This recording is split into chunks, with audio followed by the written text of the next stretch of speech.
sa frozen food po ito, mayroon po kaming promo ngayon. Baka gusto nyong mag-avail sa promo namin. Food. Opo. Anong mga product nyo, sir? Ay mga pangpangga, mga ganun po yung aming mga hotdog, basta mga frozen food, ma'am. Mayroon po kaming iaalok sa inyo. Pwede po kayong mag-down ng pera ngayon, ma'am. Ibibigay po namin yung kalahati. Tapos may freezer po kayo i-deliver bukas itong aming frozen food. Naku sir, alam magbibili ako, magda-down ako agad. Wala pa naman yung product nyo. Dapat on the spot na yung product nyo.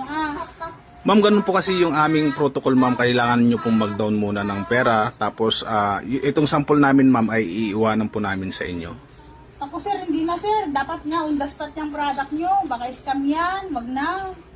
Ma'am, hindi po i-scam ito, ma'am, kasi marami na po kaming sari-sari store na nabigyan. Ito po ay promo namin ngayon, ma'am, kasi bukas magdadalhin po namin dito yung freezer. Hindi na sir, hindi ako